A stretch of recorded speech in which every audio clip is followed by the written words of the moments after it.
کا, اور یہاں لفظ حق لائیں. حق کے معنی کیا ہو گئے؟ یوں نہ سمجھنا کہ ہم کوئی بڑا احسان کرنے جا رہے ہیں.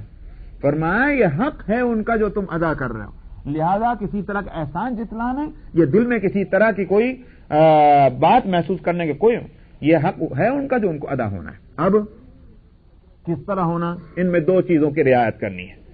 ایک تو یہ قریب جتنے ہوں گے ان کا حق بھی زیادہ ہوتا جائے گا, جتنے دور ہیں رشتے کے ان کا حق بھی دور کا ہوگا. قریب والوں کو پہلے دیکھیں گے, دور والوں کو عام حالات میں. دوسری چیز کیا ہے؟ دوسری چیز یہ ہے کہ ہماری خدمت کا کون زیادہ ضرورت مند ہے. مثال کے طور پر مختلف رشتہ داروں کے اندر کچھ رشتہ دار وہ ہیں کہ جو محتاج ہیں, اپاہج ہیں, سمجھ میں اندھے ہیں, جو بھی ہے ایسی محتاجی ہے کہ ضرورت ہے کہ ان کی مدد کی جائے, مالی مدد, ہاتھ پاؤں سے ان کی مدد جو بھی ہے, تو پھر ان کو مقدم کیا جائے گا اس خدمت کے اندر. تو دیکھنا ہے ضرورت مندی کو اور اسی طرح سے رشتے کے قرب کو. ان دو بنیادوں پر جو ہے وہ ان کے حقوق ادا کرنے کی کوشش کی جائے گی. وَآتِ ذَا الْقُرْبَىٰ حَقَّهُ وَالْمِسْكِينَ وَابْنَ السَّبِيلِ. معاشرے کے اندر اچھا یہ تو رشتہ دار آ گئے, کچھ اور بھی ہوتے ہیں جن سے واسطہ پڑتا ہے. فرمایا اور مسکین کے بھی حق ادا کرنا. اور اسی طرح مسکین کس کو کہتے ہیں؟ غریب, پریشان حال, جس کے پاس کھانے کو نہیں, جس کے پاس پہننے کو نہیں, وہ مسکین ہے. وابن السبیل, اور مسافروں کی بھی مدد کرنا. مسافروں کی مدد کرنا بھی گویا ان کا ایک حق ہے ہمارے اوپر. ولا تبذر تبذیرا, اور مال کو بے موقع فضول مت خرچ کرنا. یہ مالی حکم ہے. تبذیر کس کو کہتے ہیں؟ دو چیزیں ہیں, ایک ہے اسراف اور ایک ہے تبذیر. یعنی ضرورت سے جتنی ضرورت ہے اس سے زیادہ خرچ کرنا, سمجھ میں آیا نہیں؟ اس کو کہتے ہیں اسراف. ولا تسرفوا, قرآن حکیم میں اس سے بھی روکا گیا, ولا تسرفوا, تم کسی معاملے میں اسراف مت کرو, حد سے آگے مت بڑھو, سمجھ میں آیا؟ لیکن ایک ہے تبذیر. تبذیر کہتے ہیں کسی چیز کو بے موقع استعمال کرنا, یہ ہے تبذیر, وہ اسراف نہیں ہے. اسراف ایک الگ چیز ہے, یعنی موقع پہ تو خرچ کر رہے ہیں مگر جتنی ضرورت ہے اس سے زیادہ خرچ کر رہے ہیں, یہ ہے اسراف. اور بے موقع کسی چیز کا خرچ کرنا, اس کو کیا نام ہے؟ تبذیر. فرمایا کہ ولا تبذر تبذیرا, نہ خرچ کرنا بے موقع. کیوں؟ اس لیے فرمایا کہ ان المبذرین کانوا اخوان الشیاطین, یہ بے موقع خرچ کرنے والے شیطان کے بھائی ہیں. کیسے بتایا شیطان کے بھائی ہیں؟ خاص طور پر اس عمل کے لیے کیوں فرمایا؟ اس لیے فرمایا کہ اللہ تعالیٰ نے شیطان کو ایک نعمت دی تھی, اس نے اس کو بے موقع خرچ کیا اللہ کی نافرمانی میں. وہ کیا تھی؟ عقل. شیطان کو عقل دی تھی اللہ نے, اس نے عقل کو بے موقع خرچ کیا, یعنی اللہ کی نافرمانی میں خرچ کیا. اس انسان کو جس کو مال ملا ہے اللہ کی طرف سے یہ بھی ایک نعمت ہے, اگر اللہ کی نافرمانی میں اس کو خرچ کرے گا اس نعمت کو, تو اس نے وہی عمل کیا جو شیطان نے کیا تھا. اس نے عقل کا غلط استعمال کیا, تم مال کا غلط استعمال کر رہے ہو, اس لحاظ سے تم شیطان کے بھائی ہو گئے. یہ ہے مطلب ہے ان المبذرین کانوا اخوان الشیاطین وکان الشیطان لربہ کفورا. اور شیطان جو ہے وہ تو اپنے رب کا ناشکر تھا ہی. تو معلوم ہوا کہ مال کا بے موقع خرچ کرنا یہ ایک قسم ہے ناشکری کی, اور مال کا موقع پر جہاں ضرورت ہے وہاں خرچ کرنا یہ قسم ہے شکر گزاری کی. یہ مال کیوں دیا تھا اللہ نے؟ ایک امانت ہے اللہ کی. کیوں دیا تھا؟ خرچ کرنے کے لیے. جب خرچ کرنے کے لیے دیا تو خرچ کرنے کے موقع بھی تو متعین ہوں گے. ان موقعوں پر جب خرچ کریں گے تو اس کا مطلب یہ ہے کہ جس کام کے لیے مال دیا گیا اسی کام میں اس کو استعمال کر دیا. یہ شکر گزاری ہے. اور اگر ان جگہ میں نہیں کسی اور جگہ خرچ کیا اللہ کی نافرمانی میں, وہ ظاہر ہے کہ ناشکری ہے. تو شیطان بھی ناشکر ہے اللہ کا, تم بھی ناشکر ہو گئے اللہ کے. اس لیے بھائی کہا گیا دو وجہ سے. تو مال کو اللہ کی نافرمانی میں نہیں خرچ کیا جائے گا, فرما برداری میں بے شک ہم کو دیکھنا ہے کتنا خرچ کیا جائے کتنا نہ خرچ کیا جائے. اس کا یہ معنی نہیں ہے کہ کتنا خرچ کیا جائے کہ معنی یہ میں یوں دیکھوں میں تو کہیں کیا نام ہے میرے پاس $1000 ہیں, میں 5 خرچ کروں کہ 4 خرچ کروں, حالانکہ 5 اور 4 خرچ کرنے میں میرا کوئی نقصان نہیں. اپنے محبت مال کے جذبے سے اگر یہ سوچ بچار ہے تو غلط ہے. دیکھنا یہ ہے اس کام کی ضرورت کتنی ہے, اس مد میں کتنے پیسے کی ضرورت ہے, کتنے مال کی ضرورت ہے جو مد کے نیک ہے فرما برداری کا, اس میں جتنی ضرورت ہے اتنی دی جائے گی، بے ضرورت وہاں نہیں دی جائے گی، وہ اسراف ہوگا۔ ہاں اگر ماں کے بجائے کہیں اور خرچ ہوگا اس کا نام تبذیر ہے۔ تبذیر اسراف سے زیادہ بری چیز ہے، یعنی مال کو بے موقع خرچ کرنا، اگرچہ $1 ہی خرچ ہو رہا ہو۔ یہی ہے، علماء یہی کہتے ہیں کہ بے موقع ایک پیسہ خرچ کرنا بھی گناہ ہے، اس گناہ سے کہ جو موقع پر حد سے زیادہ خرچ کیا جا رہا ہے، یعنی اسراف سے تبذیر بری چیز ہے۔ اس بات کو سمجھنا چاہیے، اس لیے فرمایا وَكَانَ الشَّيْطَانُ لِرَبِّهِ كَفُورًا وَإِمَّا تُعْرِضَنَّ عَنْهُمْ ابْتِغَاءَ رَحْمَةٍ مِّن رَّبِّكَ تَرْجُوهَا فَقُل لَّهُمْ قَوْلًا مَّيْسُورًا۔ ایسا ہو سکتا ہے کہ ضرورت پیش آ جائے کہیں خرچ کرنے کی، لیکن آپ کے پاس نہیں ہے، آپ نہیں خرچ کر سکتے، اب کیا کریں گے آپ؟ فرمایا کہ اگر آپ کو منہ پھیرنا پڑے ان سے، اعراض کرنا پڑے ان سے، ابتغاء رحمت من ربک، انتظار میں اپنے رب کی رحمت کے، کیا مطلب؟ اب نہیں ہے مگر امید ہے کہ پھر مل جائے گا، یہ ہے وہ انتظار۔ مایوسی تو نہیں، سمجھ میں آیا؟ کوئی بھی آدمی کسی بات پیسہ نہیں ہے وہ مایوس تو نہیں ہوگا نا، آج نہیں ہے، ہو سکتا ہے اللہ میاں کل کو دے دیں۔ انتظار اور امید رہنی چاہیے، یہ ابتغاء رحمت، اس میں دوسرا ادب مل گیا۔ آج اگر کسی کے پاس نہیں، مایوس نہ ہو، انتظار کرے، اس کو اللہ تعالیٰ دے دیں گے۔ رحمت من ربک ترجوہا، جس کی کہ اس کو امید لگی ہوئی ہے، تو کیا کہنا چاہیے؟ فقل لہم قولا میسورا، ان سے بھلی بات کہہ دینی چاہیے۔ کیسی بھلی بات؟ بھائی معاف کرو، پھر انشاءاللہ کسی وقت آ جائے گا، امید ہے کہ کل کو آ جائے گا، ہم دے دیں گے۔ ایسی بات کہو کہ جو اس سے دل نہ ٹوٹے، اس لیے کہ ضرورت مند کا دل بڑا نازک ہوتا ہے۔ تم نے آج ضرورت بھی پوری نہیں کی، دل بھی توڑ دیا۔ اسی بات سے وہاں لفظ حق لائے تھے کہ جو تم دو گے وہ تو اس کا حق ہے، تو حق والے کو حق دینے میں تم کہاں کو ستاتے ہو؟ اگر نہیں دے رہے ہو تو وہ تمہاری اپنی مجبوری ہے، تم اس کے لیے کوئی ایسا لفظ استعمال کرنے بیٹھو کہ جس سے اس کو تکلیف ہو، یہ حق تم کو نہیں دیا گیا تھا۔ اس لیے فرمایا فقل لهم قولا میسورا ولا تجعل يدك مغلولة الى عنقك ولا تبسطها كل البسط فتقعد ملوما محسورا۔ اس میں کیا ہے؟ میانہ روی ہونی چاہیے۔ کیا مطلب؟ درمیانی چال چلنی چاہیے، نہ تو اپنے ہاتھوں کو اپنی گردن سے باندھ لو، اشارہ ہے بخل کی طرف، ہاتھ کھلتا ہی نہیں بالکل، نہ تو یہ کرو، یہ بھی غلط۔ ولا تبسطها كل البسط فتقعد ملوما محسورا، نہ اتنا لٹا دو کہ صبح کو مال ملا تھا فوراً لٹا کر شام کے واسطے اس طرح پریشان بیٹھے ہیں، ہائے میں اب کیا کروں، ہائے میں کیا کروں، سمجھ میں آئے؟ نہ اتنا ہونا چاہیے۔ ولا تبسطها كل البسط، نہ اس ہاتھ کو اس طرح سے پورے طور پر کھول دو کہ فتقعد ملوما محسورا، پھر اس کے بعد تم بیٹھ رہے ہو حسرت میں اور اسی طرح سے ملامت کرنے کے بعد، یہ ایسی صورت نہیں ہونی چاہیے، بلکہ درمیانی راہ چلنی چاہیے۔ مگر یہاں خوب رہے یہ بات ذہن میں کہ یہ احوال مختلف ہوتے ہیں۔ اگر کسی کی حالت یہ ہے کہ پیسے کے نہ ہونے کی صورت میں اس کی پریشانی ہو جاتی کھڑی، اور کاد الفقر ان یکون کفرن، بعض دفعہ فقر جو ہے بعض لوگوں کے واسطے کفر کا تک ذریعہ بن جاتا ہے۔ یہ حالات احوال مختلف ہیں، اللہ کے بنائے ہوئے انسان ہیں، ان کے مزاج مختلف ہیں۔ اگر کسی کا مزاج ایسا ہے کہ اگر اس کے پاس کوئی اس کی ضرورت پوری کرنے کی کوئی سامان نہ ہو تو وہ پریشان ہو جاتا ہے، اگر ایسی حالت ہے اس کی تو اس کو انتظام رکھنا چاہیے۔ لیکن اگر ایسا نہیں، بلکہ وہ بڑا مستغنی قلب و دماغ کا ہے تو ٹھیک، نہیں ہے تو ٹھیک، اگر ایسی حالت ہے اس کے لیے یہ مسئلہ نہیں۔ حضرت عائشہ رضی اللہ عنہا کا حال یہ تھا، سیدنا ابوبکر صدیق رضی اللہ عنہ کا حال اور دوسرے بعض صحابہ کا حال یہ تھا کہ جو آئے لٹا دیا اور اس کے بعد کوئی پریشانی ان کی نہیں۔ حضرت عائشہ رضی اللہ عنہا کے بارے میں ہے کہ نبی کریم صلی اللہ علیہ وسلم کے وصال کے بعد غالباً حضرت معاویہ رضی اللہ عنہ کا دور ہے، انہوں نے 1,00,000 درہم ان کے سالانہ جو وظیفہ تھا، خصوصی وظیفہ ان کا، جو حضرت عائشہ رضی اللہ ام المؤمنین کی حیثیت سے خاص وظیفہ تھا ان کا، بڑی مقدار میں 1,00,000 درہم ان کا وظیفہ سال بھر کا وہ بھجوایا۔ انہوں نے اپنی نوکرانی سے کہا بھائی سب لوگوں کو مدینے میں سارے ضرورت مندوں کو کہہ دو وہ آ جائیں لینے کے لیے، وہ آیا، سب کو بٹوا دیا۔ اب اس کے بعد شام کو جب روزہ کھولنے کا وقت آیا تو کہنے کے لا، انہوں نے کہا تو کچھ ہے ہی نہیں، تو انہوں نے کہا کہ بھلی عورت، کچھ میرے افطار کے واسطے تو روک لیا ہوتا۔ انہوں نے کہا کہ بس آپ نے نہیں فرمایا، میں نے تو کچھ بھی نہیں روکا، سارا تقسیم کر دی۔ اچھی بات ہے، ٹھیک، کوئی گرانی نہیں ہوئی۔ تو اگر یہ کسی کا درجہ ہو تو پھر اس کے لیے نہیں ہے۔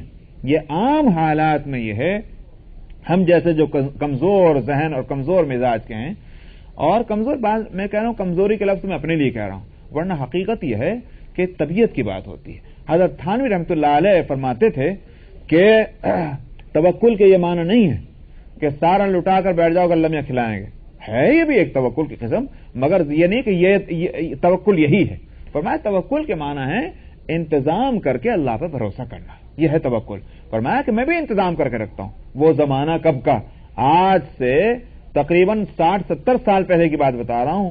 اس زمانے میں تھانی فرماتے تھے کہ میں بھی 500 روپیے، اس زمانے میں 500 روپے، فرماتے کہ میں بھی محفوظ رکھتا ہوں کہ کسی وقت بھی کوئی آڑے وقت میں کام آ جائے، میں اس کا اہتمام رکھتا ہوں کہ میرے پاس 500 روپے جو ہیں محفوظ رہیں، اس سے دل بھی مطمئن رہتا ہے اور کاموں پر اسے، اور میں اس کے بعد بھروسہ کرتا ہوں کہ اللہ کو یہ قدرت ہے کہ 500 یہ ضائع ہو جائیں، میں کیا کر سکتا ہوں۔ تو یہ ایک اپنا انتظام ہے، اس حسن انتظام کو توکل کے خلاف نہیں سمجھنا چاہیے۔ تو بہرحال یہ ادب یہاں عام مزاج کی رعایت کرتے ہوئے فرمایا نہ اپنے ہاتھوں کو باندھے رکھو اپنی گردن سے اور نہ اس کو بالکل کھلا چھوڑ دو کہ پھر اس کے بعد تم ملامت زدہ اور حسرت زدہ ہو کر بیٹھ رہو۔ ان ربک یبسط الرزق لمن یشاء ویقدر انہ کان بعبادہ خبیرا بصیرا۔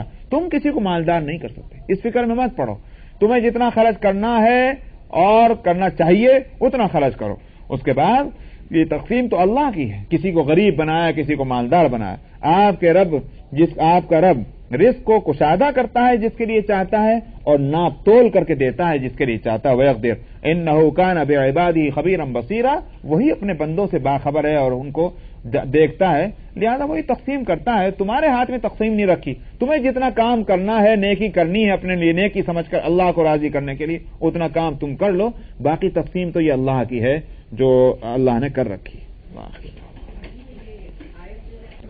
سورہ الاسراء آیت نمبر 31۔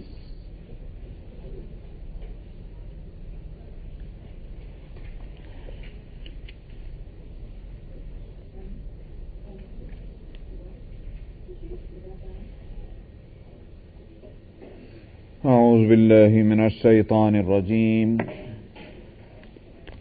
بسم اللہ الرحمن الرحیم۔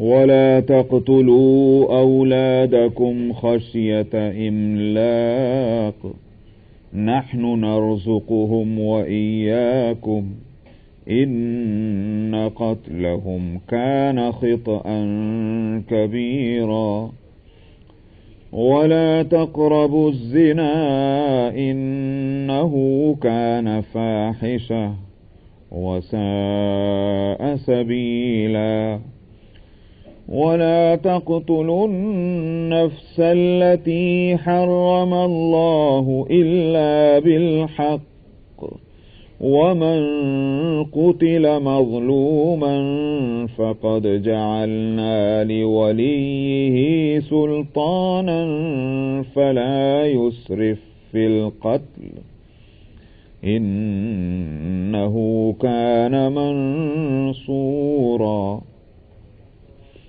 ولا تقربوا مال اليتيم إلا بالتي هي أحسن حتى يبلغ أشده وأوفوا بالعهد إن العهد كان مسؤولا وأوفوا الكيل إذا كلتم وزنوا بالقسطاس المستقيم ذلك خير وأحسن تأويلا ولا تقف ما ليس لك به علم إن السمع والبصر والفؤاد كل أولئك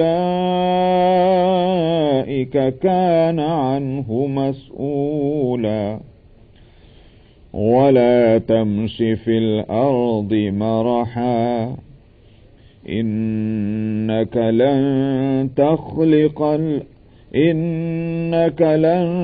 تخرق الأرض ولن تبلغ الجبال طولا كل ذلك كان سيئه عند ربك مكروها ذلك مما أوحى إليك ربك من الحكمة ولا تجعل مع الله إلها آخر فتلقى في جهنم ملوما مدحورا أفأصفاكم ربكم بالبنين واتخذ من الملائكة إناثا إنكم لتقولون قولا عظيما ولقد صرفنا في هذا القرآن ليذكروا وما يزيدهم إلا نفورا قل لو كان معه آلهة كما يقولون إذا لابتغوا إلى ذي العرش سبيلا سبحانه وتعالى عما يقولون علوا كبيرا تسبح له السماوات السبع والأرض ومن فيهن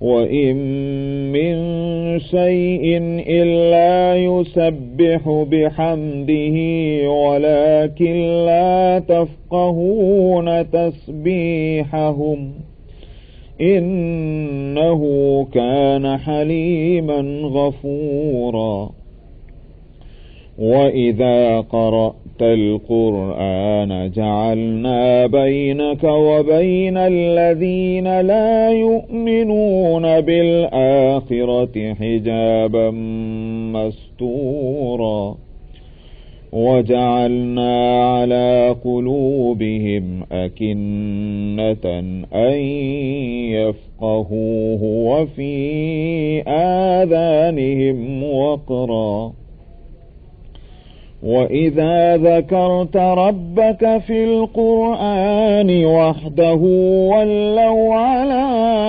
أدبارهم نفورا نحن أعلم بما يستمعون به إذ يستمعون إليك وإذ هم نجوى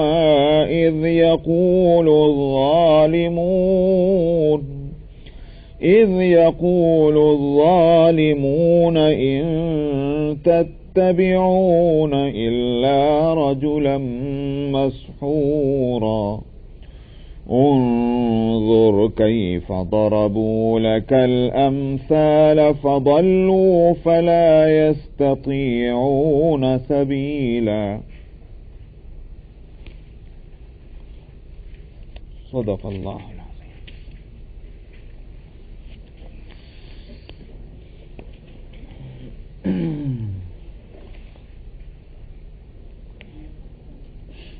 گزشتہ آیت میں فرمایا تھا کہ آپ کا رب جس کے لیے چاہتا ہے رزق فراخ کرتا ہے کشادہ کرتا ہے اور جس کے لیے چاہتا ہے وہ ناپ تول کر دیتا ہے یعنی اس میں کمی کر دیتا ہے یقدر انہ کان بعبادہ خبیرا بصیرا وہ اپنے بندوں سے خود ہی باخبر ہے ان کے احوال کو دیکھنے والا ہے وہ جانتا ہے کس کو کتنا دینا چاہیے کس کو مالداروں میں شامل کرے کس کو جو ہے وہ غریبوں میں شامل کرے یہ اس کی اپنی تقسیم ہے جو حکمتوں پر مبنی ہے یہ خدائی نظام ہے جس کو بدلنے کی کوشش کرو گے اپنا وقت ضائع کرو گے اس لیے کہ خدائی نظام جو ہے مثلا اللہ تعالیٰ نے کسی کو مرد بنایا کسی کو عورت بنایا یہ خدائی تقسیم ہے اب اگر کوئی شخص کہے کہ نہیں صاحب اس ملک میں عورتیں زیادہ ہو گئی مرد کم ہو گئے لہذا کیا کرنا چاہیے مرد اور عورت برابر کر دیا کیسے کریں گے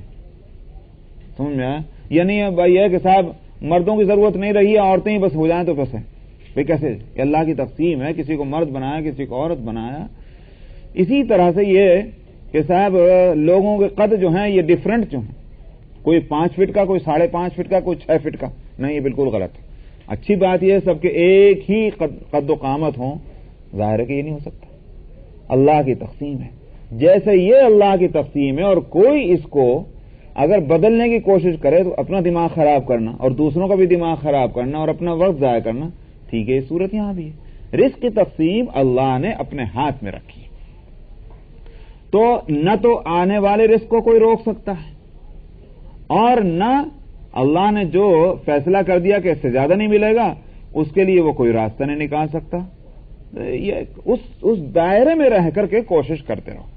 وہ کوشش بھی اس لیے نہیں کہ زید ہے غریب, ہماری کوشش سے وہ مالدار بن جائے گا, اس کا سوال پیدا نہیں ہوتا.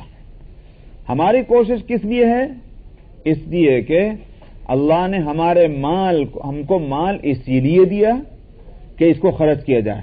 خرچ کیا جائے, کہاں کہاں خرچ کیا جائے وہ بھی اللہ نے بتلایا. بس ہمارا کام اتنا ہی ہے, اس سے زیادہ اور کوئی کام نہیں. نہ ہم کسی کو مالدار بنانے کے ذمہ دار ہیں, نہ ہم کسی کو غریب بنانے کے ذمہ دار ہیں.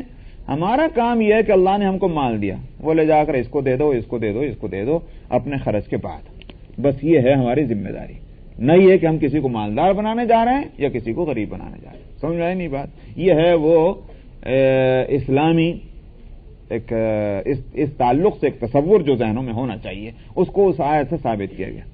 اس سے میل کھانے والی ایک بات ہے, اس کو یہاں واضح کیا جا رہا ہے. وہ ایک برائی ہے, اور برائی یہ ہے بہت عرصے سے کہ پیدا ہونے والے بچوں کو قتل کیا جاتا تھا, یا پیٹ میں اگر جنین ہے, جنین کو کیا کہتے ہیں انگلش میں, یعنی مطلب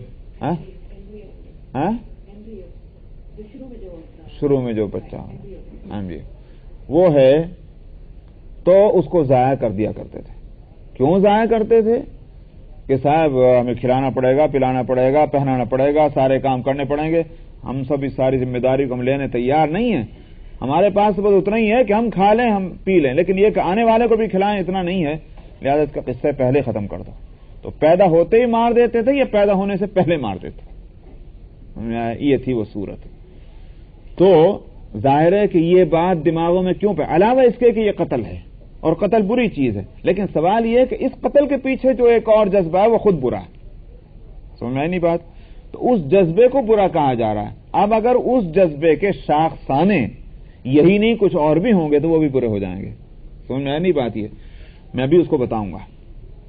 فرمایا کہ وَلَا تَقْتُلُوا أَوْلَادَكُمْ خَشْيَةَ إِمْلَاقٍ, نہ قتل کرو تم اپنی اولاد کو فاقے کے خوف سے, کے ساتھ فاقے پڑ جائیں گے اگر بچے اتنے ہو گئے.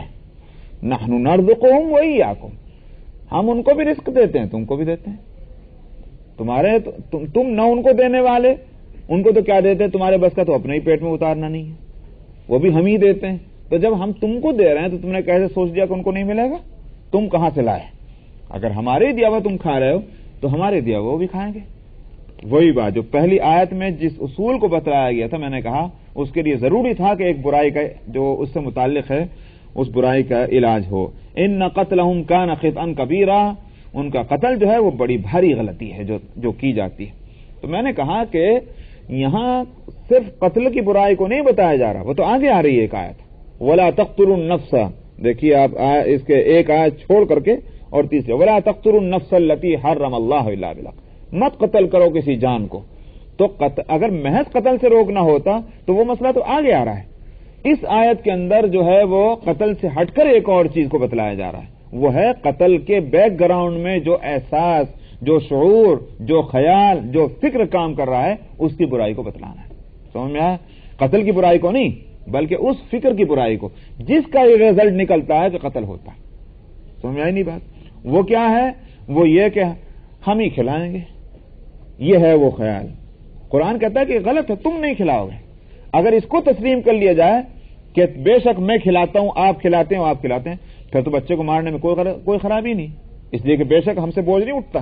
لیکن اگر یہ بات کہ ہم نہیں کھلاتے اللہ کھلاتا ہے تو پھر یقیناً اس کا مارنا غلط ہے. سمجھ میں آئی نہیں بات؟ تو اس خیال کی اصلاح مقصود ہے. اسی لیے میں نے یہ بات کہی تھی کہ اگر اس غلط خیال کے کچھ اور شاخسانے ہوتے ہوں تو وہ بھی غلط ہوں گے. مثلا آج کیا ہے بھئی, آج ان کو ایسی تدابیر اختیار کیے جانا کہ اولاد ہو ہی نہیں, اگر اس کی کوئی اور شرعی غرض ہے تو اس کو بعد میں دیکھیں گے، لیکن اس جذبے سے کہ صاحب ہماری آمدنی اتنی ہے، ہماری انکم ان کی ہے، اتنی ہے، لہذا ہم اتنے بچوں کو ذمہ داری ہم نہیں لے سکتے، اس واسطے ان کو آنے مت دو دنیا میں، ایسی تدبیریں اختیار کرنا کہ نہ ہو، یہ اسی زمرے میں آئے گا، کیونکہ یہ قرآن اس خیال ہی کو غلط کہہ رہا ہے۔ اور فرمایا کہ نحن نرزقهم وإياكم، یہاں پہلے جو بات لائیے وہ ان کو رزق دینے کی ہے۔ یوں بھی فرما سکتے تھے کہ نحن نرزقکم وإياهم، اور ایک جگہ اسی طرح فرمایا قرآن حکیم میں کہ پہلے تم کو ہم رزق دیتے ہیں، ان کو بھی دیں گے، یہاں اس کو ریورس کر دیا، فرمایا ہم ان کو بھی رزق دیں گے، تم کو بھی دیتے ہیں۔ اس میں ایک حکمت ہے، حکمت یہ ہے کہ تم کو جو ملے گا وہ بھی دراصل انہی کی برکت سے ملے گا، یہ ہے۔ تو پہلے ان کو دینا بتلایا، ہم ان کو بھی دیں گے، تم کو بھی دیتے ہیں، اس سے اسی طرح اشارہ ہے۔ چنانچہ حدیث میں ہے، نبی کریم صلی اللہ علیہ وسلم نے فرمایا کہ تمہیں جو اللہ تعالیٰ دیتے ہیں وہ تمہارے اپنے کمزوروں کے صدقے میں تمہیں ملتا ہے۔ کمزوروں میں اولاد اور عورتیں آتی ہیں کہ جو اپنی محنت اور مزدوری کر کے خود نہیں کماتی، اللہ تعالیٰ ان کی برکت سے جو ہے وہ رزق میں اضافہ فرماتے ہیں۔ چنانچہ اسی واسطے آپ قرآن حکیم میں بھی دیکھ لیں، قرآن حکیم میں فرمایا کہ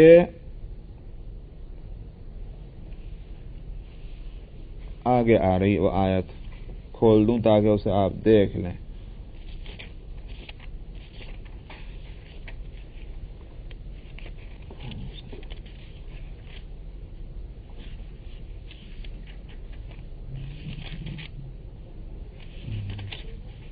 اس قرآن شریف کا صفحہ 363 سورہ النور اور آیت نمبر 32 فرمایا کہ وَأَنكِحُوا الْأَيَامَ مِنكُمْ وَالصَّالِحِينَ مِنْ عِبَادِكُمْ وَإِمَائِكُمْ،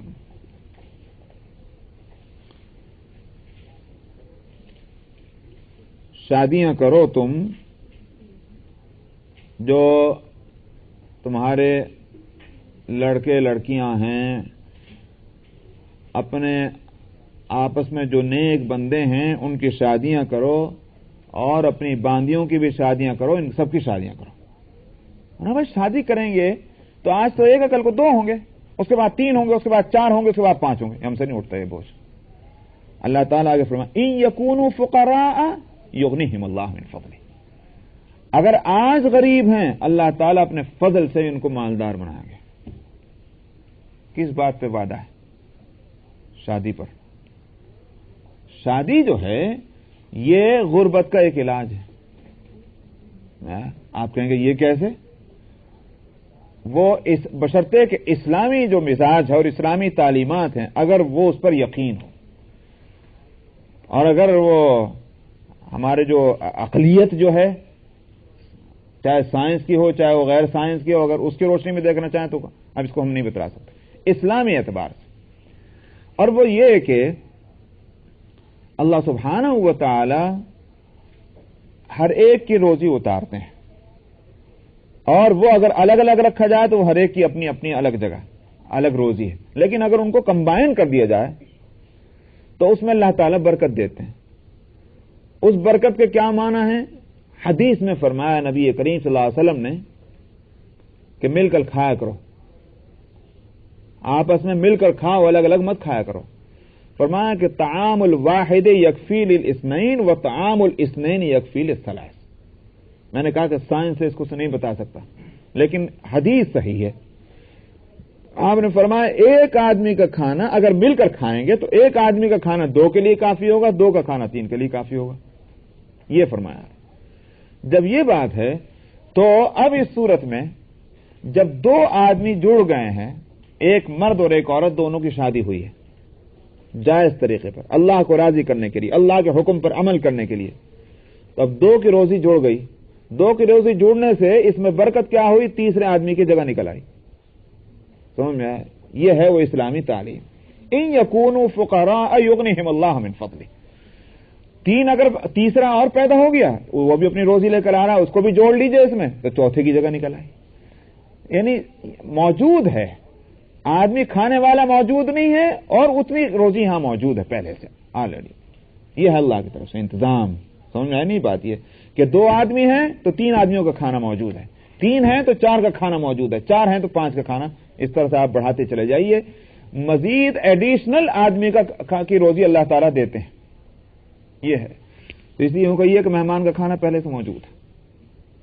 تو بہرحال یہ کہ ایسی تدبیریں اختیار کرنا کہ جن تدبیروں کی بنیاد یہ غلط خیال ہو، اس آیت کی روشنی میں وہ سب غلط ہوگا. فرمایا کہ وَلَا تَقْتُلُوا أَوْلَادَكُمْ خَشْيَةَ إِمْلَاقٍ نَحْنُ نَرْزُقُهُمْ وَإِيَّاكُمْ، ہم ان کو بھی رزق دیتے ہیں اور تم کو بھی. إِنَّ قَتْلَهُمْ كَانَ خِطْئًا كَبِيرًا، ان کا قتل بڑی بھاری غلطی ہے. وَلَا تَقْرَبُوا الزِّنَا إِنَّهُ كَانَ فَاحِشًا، اور فرمایا زنا کے قریب مت جانا، اس لیے کہ وہ بے حیائی کی بات ہے. قریب نہ جانا، اصل تو یوں تھا کہ ولا تزنو، زنا مت کرو، مگر قریب نہ جانے کے معنی کیا ہے؟ یعنی وہ کام بھی نہ کرو کہ جو زنا کا دروازہ کھولتا ہو. یہ ایک اصول بتلا دیا. لہذا جن چیزوں سے زنا تک رسائی ممکن ہو سکتی ہو، وہ سارے کام اس آیت کی روشنی میں غلط ہو جائیں گے. ایک اصول ہے. اسی بنیاد پر، اسی آیت کی بنیاد پر یوں کہیے کہ اسلامی سوسائٹی اور معاشرے میں نبی کریم صلی اللہ علیہ وسلم نے، خلفائے راشدین نے، حضرات صحابہ نے، اور اس کے بعد جو یوں کہیے کہ حالات کی تبدیلی کے ساتھ جو اور ضرورتیں پیش آئی تو ائمہ مجتہدین نے بہت سے مسائل نکالے. اس لیے کہ اس آیت نے ایک اصول بتلا دیا کہ اصل چیز جو ہے وہ ممانعت کی، وہ ہے زنا، اور اس سے بچانے کے لیے کیا صورت ہے؟ اس سے بچانے کے لیے صورت یہ ہے کہ بھئی دور سے پابندی لگا دو. محرمات جو ہیں ان کی مثال ایسی ہے جیسے کھیت، اور مشتبہات جو ہیں یا یوں کہیے کہ جو مکروہات ان کی مثال ایسی ہے جیسے کھیت کی باؤنڈری. تو حدیث میں آتا ہے کہ ہوشیار چرواہا کون ہے؟ ہوشیار چرواہا ہے وہ کہ جو اپنے بکریوں کو کسی اجنبی کے کھیت کے باڑھ کے پاس بھی نہ جانے دے. اگر اس نے بکریوں کو وہاں تک جانے دیا تو بعید نہیں کہ بکری چھلانگ لگا کر کھیت میں بھی چلی جائے اور کھیت کو نقصان پہنچا دے، تو ظاہر ہے کہ وہ وائلیشن ہو جائے گا. اس لیے اگر اس وائلیشن اور جرم سے بچنا ہے تو بکری کو اس باؤنڈری کے پاس بھی مت جانے دو. یہ بکری کی مثال جو دی ہے، دراصل یہ ہمارے نفس کی مثال ہے. ہمارا نفس جو ہے بڑا آزاد ہے، اگر اس کو کنٹرول نہ کیا جائے تو وہ اس کھیت میں جاتا ہے، کبھی اس کھیت میں جاتا ہے، یہاں وائلیشن کرتا ہے، وہاں وائلیشن کرتا ہے. اس کو کنٹرول کرنے کی ضرورت ہے. کنٹرولر کون ہے؟ ہم کہ ہماری عقل ہے؟ بالکل نہیں. عقل جو ہے یہ کنٹرول کر نہیں سکتی. عقل کو خود کنٹرول کرنے والے کی ضرورت ہے. عقل خود آزاد ہے. اس عقل کو ضرورت ہے. آپ کہیں گے عقل کیسے آزاد ہے؟ اس لیے عقل آزاد ہے کہ عقل جو ہے وہ دراصل ہمارے نفس کی تابع ہے، ہمارے خواہشات کی تابع ہے. چنانچہ ایک بات میں بتلاؤں آپ کو، اسی واسطے ایک چیز آپ کے نزدیک غلط ہے، میں کہتا ہوں بالکل غلط نہیں. ایک معافی چاہتے ہوئے میں ایک بات کہوں گا سمجھنے کے لیے. میرے نزدیک داڑھی رکھنا بہت ضروری ہے. کیوں؟ جہاں اس کے پیچھے وہ معلومات ہیں کہ جو میرے سامنے ہیں، وہیں ایک اور بھی چیز ہے کہ میری داڑھی ہے، اس لیے میں اس کو ضروری سمجھ رہا ہوں. ایک شخص جو ہے وہ کہتا ہے کہ نہیں داڑھی ہے بہت اچھی چیز ہے مگر ضروری نہیں ہے. کیوں نہیں ہے؟ اس لیے کہ جہاں اس کی اپنی معلومات ہو سکتی ہیں اس سے کہیں بڑھ کر جو ہے وہ اس کا اپنا عمل ہے. ظاہر ہے کہ یہ عقل فیصلہ کر رہی. چنانچہ دنیا کے اندر لوگ موجود ہیں کہ جو متقی اپنے آپ کو سمجھتے ہیں، پرہیزگار سمجھتے ہیں، اور کوئی شبہ نہیں کہ بہت سے معاملات کے اندر متقی پرہیزگار ہیں، لیکن اس مسئلے کے اندر آ کر کے ان کی رائے دوسروں سے مختلف ہے. میں نے یہ کہا کہ یہ عقل سے فیصلہ ہے، علم صحیح پر فیصلہ نہیں ہے. اور عقل جو ہے وہ ہماری خواہشات کے تابع ہے. ایک میں نے مثال ذہن میں آئی تو میں نے کہی، بہت سی مثالیں اس کی بن سکتی کہ عقل جو ہے وہ آزاد نہیں ہے بلکہ ہماری خواہشات کے تابع ہے. اس لیے عقل کے واسطے بھی ایک اور کنٹرولر کی ضرورت ہے، اور وہ کون ہے؟ وہ ظاہر ہے کہ وہ ہے وحی ربانی. علم پیغمبری، علم نبوی کہ جس پر کسی اور کا کنٹرول نہیں ہے، وہ براہ راست اللہ سبحانہ و تعالیٰ کی طرف سے آیا ہوا علم ہے، اس پر نہ میرا کنٹرول، نہ آپ کا کنٹرول، نہ میری خواہش کو دخل، نہ کسی اور کی خواہش کو دخل. سمجھ میں آیا نہیں ہے؟ اس واسطے اصل بات جو ہے وہ یہ ہے کہ اس تعلق سے، زنا کے تعلق سے میں کہہ رہا تھا کہ زنا کے سلسلے میں نبی کریم صلی اللہ علیہ وسلم نے ان راستوں پر پابندی لگا دی کہ جن راستوں سے آدمی یہاں تک پہنچ سکتا ہے وہ ہماری عقل پہ اس کو نہیں چھوڑا. اللہ نبی کریم صلی اللہ علیہ وسلم نے خود متعین. چنانچہ اسی میں تصویر، اسی میں کسی کو غلط نظروں سے دیکھنا، اجنبی کو، اسی تعلق سے، اسی سلسلے میں مرد اور عورت کا تنہائی اختیار کرنا، جو اجنبی مرد اور عورتیں، یہ سارے مسائل اسی کے اندر آ گئے. اصل تو زنا سے روکنا ہے، لیکن انسان اگر آپ کہیں کہ صاحب یہ ایک بچے کو روکنا چاہتے ہیں کہ یہ چیز مت کھاؤ، یہ چیز مت پیو، اور بار بار لا لا کر اس کے سامنے وہ چیز رکھتے ہیں، کتنی مشکل ہوگی اس کا روکنا. اس کے برعکس اگر آپ اس بچے کو اس چیز سے کھانے اور پینے سے روکنا چاہتے ہیں جو اس کو نقصان دینے والی ہے، بہترین بات کیا ہے؟ بہترین بات یہ ہے کہ اس چیز کو اس کے سامنے مت لاؤ یا اس بچے کو اس چیز تک نہ جانے دو. ورنہ یہ کہ اس چیز کو سامنے لائیے، یہ بچے کو اس کے پاس لے جائیے اور کہیے مت کھا، تو بڑی مشکل بات ہے. آپ دیکھتے ہیں حضرت آدم علیہ الصلوۃ والسلام جنت میں موجود ہیں، پہلے انسان ہیں اور نبی معصوم ہوتا ہے. سمجھ میں آیا؟ لیکن فرمایا کہ لا تقربو، اس درخت کے قریب میں مت آنا. مگر کیا حضرت آدم علیہ السلام رک گئے؟ کیوں نہ رک سکے؟ یہاں ایک نقطہ میرے سمجھ میں آ رہا ہے، اور وہ یہ کہ وہ درخت موجود تھا سامنے. تو جیسے شیطان نے آ کر کے دلیلوں سے سمجھایا، وہ بات سمجھ میں آ گئی اور کھائے. اگر وہ سامنے نہ ہوتا تو شیطان کتنی بھی کوشش کرتا، آدم علیہ السلام 10 مرتبہ سوچتے کروں کہ نہ کروں، اس لیے کہ اس کے لیے جانا پڑتا، اس کے لیے محنت کرنی پڑتی وہاں تک پہنچنے کے لیے. وہ چیز بے محنت مل رہی تھی، وہ سامنے تھی، آدم علیہ السلام اس میں مبتلا ہو گئے. آئی بات سمجھ میں نہیں؟ یہ انسان کی فطرت ہے، انسان کا نیچر ہے کہ ایک تو یہ کہ جب اس کو کسی چیز سے روکا جاتا ہے تو طبیعت میں خواہش پیدا ہوتی ہے اس کے کرنے کی، جس سے روکا جا رہا ہے. الانسان حریص فیما منع. اب اس کے علاوہ اس کے ساتھ اگر یہ بات بھی ہے کہ وہ چیز سامنے ہے، سہل الحصول ہے، اس تک پہنچنا بہت آسان ہے، تو پھر اب اس کا روکنا بہت مشکل ہوگا. اس لیے کنٹرول کی یہ صورت ہے کہ وہ چیز اس سے ہٹا لی جائے یا اس کو اس چیز سے ہٹا لیا جائے. تو اسی واسطے سد باب ذریعہ یہ ایک فقہی اصول ہے کہ ان دروازوں کو بند کر دیا جائے کہ جن دروازوں سے آدمی داخل ہو کر برائی تک پہنچ جاتا ہے. اس بنیاد پر بہت سے مسائل نکالے گئے. تو ولا تقربوا الزنا، یہاں لفظ قریب لائے، یوں نہیں فرمایا کہ زنا مت کرو، فرمایا زنا کے قریب بھی مت جاؤ. تو تمام مفسرین اس بات پر متفق ہیں کہ مراد اس سے وہ چیزیں ہیں کہ جن کا اختیار کرنے سے زنا تک انسان پہنچ سکتا ہے. انہ کان فاحشۃ وساء سبیلا، یہ بڑی بے حیائی کی بات ہے اور یہ ایک برا راستہ ہے. بے حیائی کی بات یہ انسان کے کئیوں کا یہ کہ بہترین اسلامی زیور جو ہے وہ اس کی حیا ہے، بلکہ انسانی زیور کا یہ انسان کے لیے اس کا اپنا زیور اس کی حیا ہے. اگر حیا ہے تو ظاہر ہے یہ بچ سکتا ہے بہت سی چیزوں سے، حیا ہی اس کو روکے گی. لیکن اگر حیا اس کی انسان کی رخصت ہو جائے تو پھر اس کے لیے بہت مشکل ہے کسی چیز سے روکنا. اسی بات سے حدیث میں فرمایا کہ اذا فاتک الحیا فافعل ما شئت، اگر تیری حیا نہ رہے تیرے اندر پھر جو تیری سمجھ میں آیا وہ کر لے، اس لیے کہ وہ ہدایت دینے کی ضرورت نہیں، وہ خود ہی کرتا رہے گا. اسی واسطے حیا کو ایمان کا شعبہ قرار دیا. فرمایا کہ الحیاء شعبۃ من الایمان، ایمان کا ایک حصہ، ایمان کا ایک درجہ، ایمان کا ایک ڈپارٹمنٹ کیا ہے؟ وہ حیا بھی ہے. تو حیا روکتی ہے برائیوں سے. فرمایا کہ یہ بڑی بے حیائی کی چیز ہے. ایک مرتبہ اگر ایک انسان کسی زنا میں مبتلا ہو گیا، آپ سمجھتے ہیں کہ اس کے لیے پھر مزید زنا کرنا مشکل ہوگا؟ آسان ہو گیا.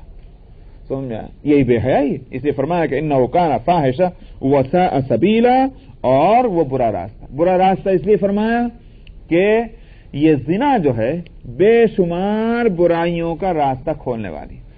دنیا میں آپ اگر اعداد و شمار جمع کر لیں، اسٹیٹسٹک، تو یہ بات سامنے آئے گی کہ 50% قتل جو ہیں وہ ڈائریکٹ اور انڈائریکٹ ان کے پیچھے زنا جو ہے وہ کام کر رہا ہے. اس لیے فرمایا وساء سبیلا، یہ بڑی برائی کی چیز ہے، کیونکہ بہت سی برائیوں کا دروازہ کھولنے والی ہے. اسی واسطے آپ دیکھتے ہیں کہ زنا کرنے والے کی سزا بھی سب سے زیادہ رکھی گئی ہے. چنانچہ اگر بے شادی شدہ مرد اور عورت ہے اور انہوں نے زنا کیا، 80 کوڑے ان کی سزا رکھی گئی.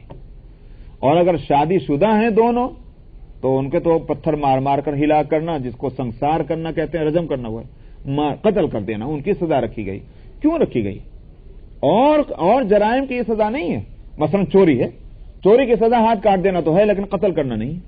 کتنے بھی بڑے جو ہے وہ چوری کر لے، $10 کی چوری کرو مثلا تو ہاتھ کٹ جائے تھوڑی دیر کے لیے، مان لیجیے انہوں نے کہا 10 بلین کے ڈال لیے تو گردن ہی اڑا دیجیے. نہیں، یہ نہیں ہوگا. $10 ہو یا 10 بلین ہو، ہاتھ ہی کٹے گا، آدمی کی گردن نہیں اڑائی جائے گی. لیکن زنا کی سزا کیوں زیادہ رکھی گئی؟ اس بات سے رکھی گئی ہے کہ یہ بہت سے برائیوں کو یہ دعوت دیتی ہے. قتل یہ کراتی ہے، چوری یہ کراتی ہے، ڈاکے یہ ڈلواتی ہے، حکومتوں کو تختے یہ الٹواتی ہے، کتنے لوگوں کی جانیں یہ ضائع کراتی ہے. یہ زنا ہے. اس واسطے چونکہ یہ کئی برائیوں کو اپنے دامن میں سمیٹے ہوئے ہے، اس کی سزا بھی بھیانک رکھی گئی ہے. حدیث میں آتا ہے، نبی کریم صلی اللہ علیہ وسلم نے فرمایا کہ شادی شدہ مرد اور عورت جب زنا کرتے ہیں تو 7 آسمان اور 7 زمین ان پر لعنت کرتے ہیں. اس لیے سب سے بڑی برائی اس نے کی اس شخص نے. تو فرمایا کہ وَلَا تَقْرَبُوا الزِّنَا إِنَّهُ كَانَ فَاحِشَةً وَسَاءَ سَبِيلًا وَلَا تَقْتُلُوا النَّفْسَ الَّتِي حَرَّمَ اللَّهُ إِلَّا بِالْحَقِّ. اور فرمایا مت قتل کرو کسی جان کو جس کو اللہ نے حرام کر دیا ہے، یعنی قتل کو حرام قرار دے دیا ہے، تو وہ پھر مت قتل کرو الا بالحق، سوائے اس کے کہ اس کا قتل جو ہے وہ کسی حق کی بنیاد پر ہو. حق کی بنیاد پر کیا مطلب؟ حق کی بنیاد پر کے معنی یہ ہے کہ 5 صورتیں ہیں کہ جس کی بنیاد پر کسی کا قتل جو ہے وہ حق ہوگا. 5 صورتیں، ان میں سے 3 جو ہیں وہ ایک حدیث میں یکجا طور پر ہیں اور 2 اور مختلف جگہ ہیں. ایک تو یہ، اگر کسی نے کسی کو ناحق قتل کر دیا ہے تو اس قاتل کا قتل ہوگا سزاءً، جس کو قصاص کہا جاتا ہے. اور قرآن حکیم میں اس قصاص کو قتل نہیں، موت نہیں، بلکہ زندگی بتایا گیا. فرمایا یا ایھا الذین آمنوا کتب علیکم القصاص فی القتلى، سورہ بقرہ کے اندر آیت گزر چکی ہے.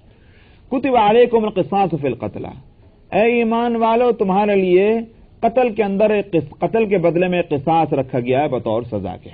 اور فرمایا کہ وَلَكُمْ فِي الْقِصَاصِ حَيَاةٌ يَا أُولِي الْأَلْبَابِ لَعَلَّكُمْ تَتَّقُونَ، تمہارے لیے قصاص کے اندر زندگی ہے، عقل مندو اگر تم سمجھدار ہو تو اس کو سوچو.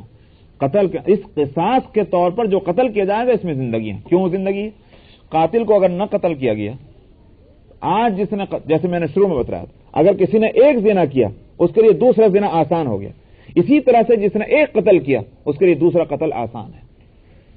جب دوسرا قتل آسان ہے، تیسرا قتل آسان. پھر یہ قتل کرنے والے نے نہ صرف یہ کہ خود قتل کیا بلکہ قاتلوں کو ایک بازار بھی اس نے لگا دیا، اور بھی قتل کرنے والے کھڑے ہو جائیں گے. آج دیکھتے ہیں اس ملک کے اندر کہ آپ چلے جائیے اور جہاں قانون کی بالادستی نہیں ہے وہاں $10 کے واسطے ایک آدمی کا قتل ہو جاتا ہے. بہت آسان ہے، اگر کوئی رکاوٹ نہیں، کوئی روک تھام نہیں ہے. تو یہ اس لیے فرمایا کہ قاتل کا قتل جو ہے اس میں زندگی ہے. اگر قاتل کو ایک مرتبہ قتل کر دیا تو نہ صرف یہ کہ مزید قتل رک گئے ہیں بلکہ دوسرے اور قاتل بننے بھی رک گئے ہیں. اس لیے کہ اس سزا کو جو دیکھے گا وہ کون اس کے لیے تیار ہوگا کہ بھئی خود بھی کسی کو قتل کر کے خود اپنا قتل کرانے کو تیار ہو جائے. ایک تو ہے قصاص میں قتل ہونا، یہ حق ہے. دوسرا قتل جس کو الا بالحق میں شامل کیا گیا ہے وہ ہے جہاد. اگر دین اسلام اور دین حق کی تبلیغ اور اشاعت کی راہ میں رکاوٹیں کوئی شخص پیدا کرتا ہے یا کوئی ملک اور کوئی قوم رکاوٹیں پیدا کرتی ہے تو اسے جہاد ہوگا. اب اس جہاد میں جو قتل ہوگا وہ حق ہوگا. یہ دوسرا قتل ہے. تیسرا قتل وہ ہے جس کو الا بالحق میں شامل کیا گیا ہے، وہ ہے حکومت اسلامیہ کی بغاوت جس نے کی ہے. اسلامی حکومت قائم ہے، بالکل صحیح چل رہی، غلط طریقے پر اگر کوئی شخص کھڑے ہو کر کے اور بغاوت کا جھنڈا بلند کرتا ہے، حکومت اسلامیہ اس کو قتل کرے گی، یہ بھی الا بالحق میں آ جاتا ہے۔ اسی طرح سے باغی اور باغیوں کے طرح ان لوگوں کو بھی شامل کیا فقہاء نے جن کو ڈاکو کہا جاتا ہے، اس لیے کہ وہ بھی بغاوت کر رہے ہیں دراصل اس نظام اسلامی کے، لہذا ان کا بھی قتل۔ تو بہرحال یہ تیسرا قتل ہوا، اور چوتھا قتل جو ہے وہ ہے مرتد کا، جس نے اسلام قبول کرنے کے بعد پھر اگر اسلام کو جس نے چھوڑ دیا، حکومت اسلامیہ اس کو قتل کی سزا دے گی۔ کافر کا قتل کفر کی وجہ سے نہیں، لیکن مرتد کا قتل جو ہے، مرتد کی سزا جو ہے وہ قتل ضرور رکھی گئی، اس لیے کہ یہ باغی ہے، اور باغی کی سزا میں نے ابھی بتلائی کہ وہ قتل رکھی گئی۔ تو اسلام کی توہین یہ کر رہا ہے۔ اسلام کی توہین وہ نہیں کر رہا کہ جس نے اسلام قبول ہی نہیں کیا، اس نے اسلام کی توہین نہیں کی، بلکہ اسلام کی توہین وہ کر رہا ہے جو اسلام قبول کر کے پھر چھوڑ رہا ہے۔ اس نے اسلام کی توہین کی ہے، دین حق کی، اس لیے اس کی سزا قتل رکھی گئی ہے۔ تو مرتد کی سزا قتل، یہ اللہ بالحق میں آ گیا۔ اسی طرح سے قاتل کا حق قتل، یہ بھی اللہ بالحق میں آ گیا۔ اسی طرح سے جہاد، یہ بھی اگر اس راستے میں قتل ہوتا ہے وہ بھی اللہ بالحق میں آ گیا۔ اسی طرح سے حکومت اسلامیہ کے باغین جو ہیں